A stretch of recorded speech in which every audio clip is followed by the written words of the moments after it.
నువ్వు ప్రస్తుతానికి హాస్టల్లో ఉండు. నీ ప్రయత్నాలు సాగించు. నీకు అండగా నేనుంటాను. మరి మనసు ఏడుతూ నేను తలుచుకుంటేనే భయంగా ఉండక్క. వాడు నవ్వుతూ చేసిన దానికి ఏడుస్తూ అనుభవించాల్సిన టైం వస్తుంది. నువ్వేం బాధపడకు.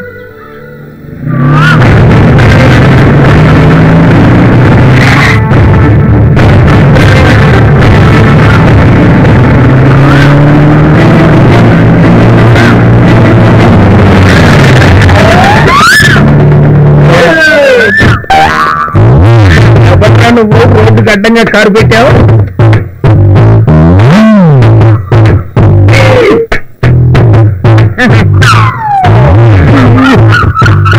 నమస్కారం అండి. మంది శ్రీకాకుళం నమ్మకాయపాలెం. మన పేరు పక్కనాయుడు. ఏంటి నేనెవరో తెలుసా? నీకెవరో తెలియడానికి నువ్వేమన్నా అంకుశం రాజశేఖరవి అతి సంవత్సరంలో అనుకుంటున్నావేంటి? నువ్వేంటారో చెప్తున్నాడు. ఆఫ్టర్ ఎస్ఐ గారు కౌంటర్లకు గట్టిగా ఉన్న గట్టి స్ట్రిక్ట్ ఆఫీసర్. తెలుస్తున్నా ఉంది స్ట్రిక్ట్ ఆఫీసర్ అని తెలుసా? అంటే ఏంటి?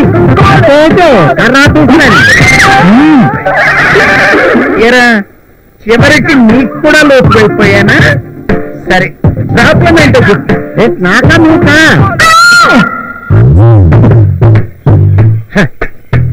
పొద్దున్నే నుంచి ఎవరి మొహం చూసానా కానీ ఈ తెల్ల ముఖం చూసుకుంటాను.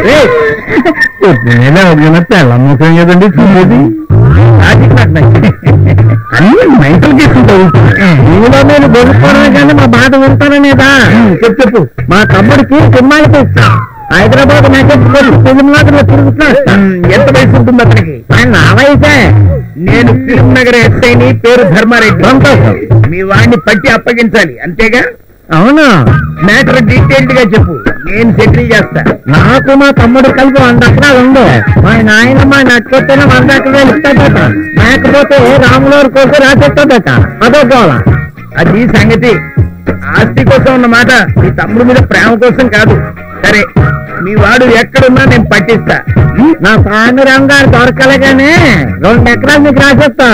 ఆయన కొల్లగొట్టేస్తా. నాకు తిప్పిస్తున్నాడు. నడిపోయారని మేడం మిమ్మల్ని ఉతికి అదేశారు. నాకు తెలుసు. ఫ్లాష్ బ్యాక్ వద్దు. ఇంకా నీ పని అయిపోయినట్టే బ్రదర్. దాదర గదరా అసలు కలిపేస్తున్నావు. నువ్వేంటి మా అమ్మ సైడ్ చుట్టమా బాబు సైడ్ చుట్టమా? అంటే అయితే మా ఆస్తిలో వాట కొట్టేద్దామనేటి. నేను ప్రేమతో బ్రదర్ అని తీసాను బాబు. సరే మా వాడిని అందుకున్న తర్వాత నేను స్టేషన్కి రావాలా? నేనే నీ దగ్గరకు వస్తా. సరే గాని ఈ వాడిని గుర్తుపట్టడానికి ఫోటో ఏదన్నా ఉందా? ఉందే. అదే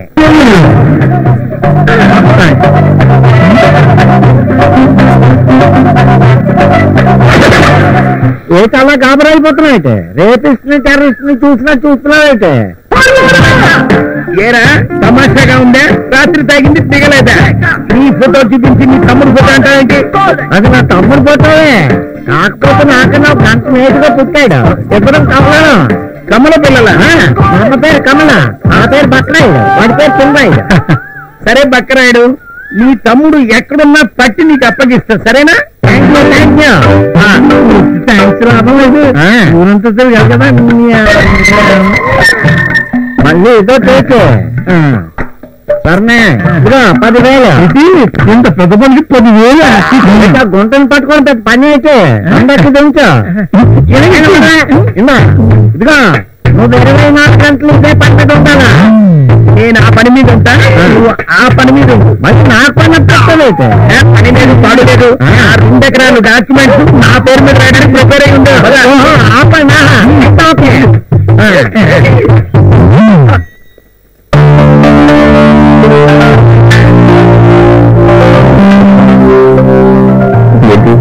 అద్భుతంగా మాట్లాడాలని సచిన్ గారు మీరు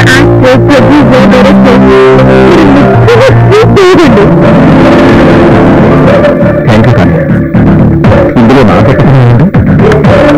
సినీ కళామ తల్లి ముద్ద సింధూరులా మెరిసిపోయి ఈ మహిళామ తల్లుల కష్టాలు బాహ్య ప్రపంచానికి తెలియజేయాలన్నదే నా ఆలోచన.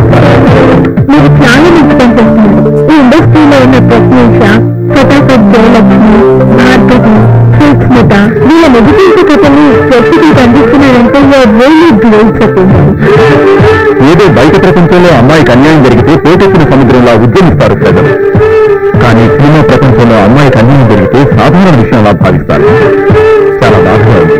నేను చేసే ఈ ప్రయత్నం వల్ల మొత్తం ఇండస్ట్రీ మారిపోవాలి. తప్పకుండా మారుతుంది. నా ఒక్కడి వల్ల ఏమవుతుంది? మీ వల్ల ఇండస్ట్రీ మొత్తం బాగుపడుతుంది. మీ మంచితనం సముద్రపు కొరతలాగా అందరికీ చేరాలి. సానియా, ఇలా ఎంకరేజ్ చేశాను. ఎవరు పెళ్లి చేసుకుంటారు కానీ చాలా అదృష్టవంతుడు. నా మనసులో నీకు తప్ప ఇంకెవ్వరికీ చేరలేదు. ఇది కన్ఫర్మ్.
చెడ్డవాడు కాదు.